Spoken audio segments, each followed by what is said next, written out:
Pendant que la colère de Dieu se battait contre l'Égypte, contre les pécheurs, les idolâtres, en Israël, ils étaient bien nourris. Les enfants d'Israël, ils étaient en gauchère. Ils chantaient, ils louaient Dieu, ils mangeaient, ils étaient en paix. Pendant que Dieu détruisait Israël avec des fléaux, la pluie ne tombait pas. Tout était sec.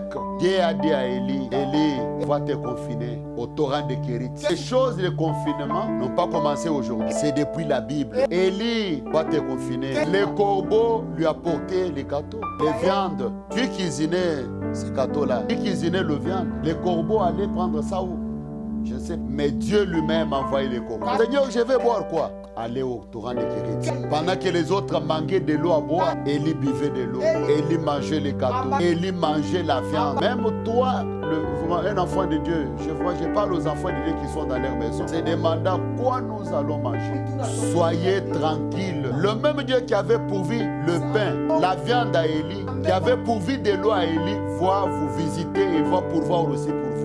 J'ai prié Dieu que vos maisons ne manquent pas la nourriture. J'ai prié Dieu que vos maisons ne manquent jamais à manger. Est-ce que le même Dieu qui avait nourri les enfants d'Israël pendant que l'Égypte était frappée, il s'occupe aussi de toi. Et il y a eu aussi une femme que le Seigneur lui a dit, toi, ferme ta maison et entre à l'intérieur que je vais frapper Jéricho. C'était la femme Rahab. Les jours de confinement. Dieu lui-même dit, restez là, appliquez les signes sur ta maison. Rahab est allé prendre les gens de sa famille, son père, ses sœurs, ses frères. Venez chez moi. Pendant que les autres pleuraient, les vieilles maisons, Rahab était dans sa maison. Et les grands Jovois, les grands pourvoyeurs, il était en train de prendre soin pour la femme Rahab. Et il prendra aussi soin de vous. Je le répète encore, que chaque maison d'un enfant de Dieu ne manque pas à boire ou à manger.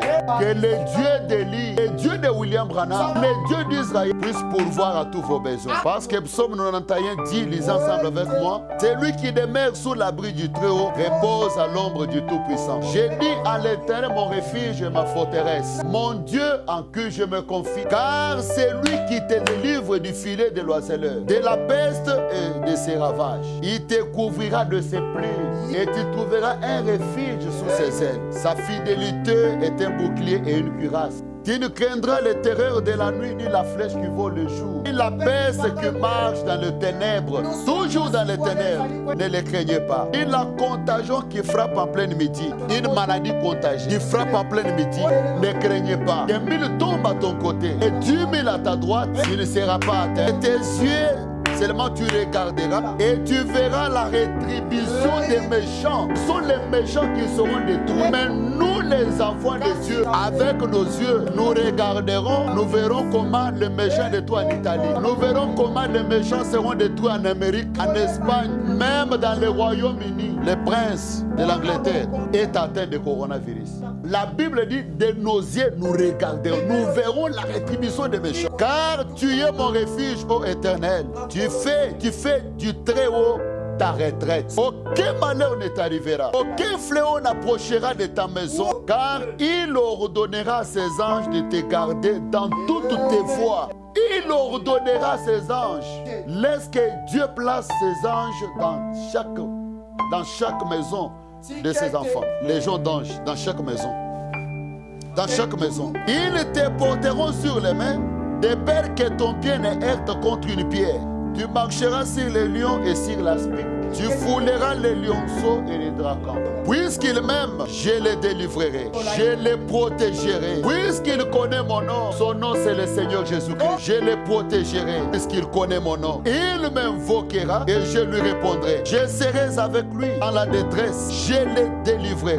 Je les glorifierai. Écoutez, je les rassasierai de longs jours. Vous savez, dans ta maison, tu ne manqueras jamais à manger. Tu seras toujours rassasié. Alléluia! Et je lui ferai voir mon salut. Dieu lui-même a dit pendant ce moment de confinement, nous serons rassasiés.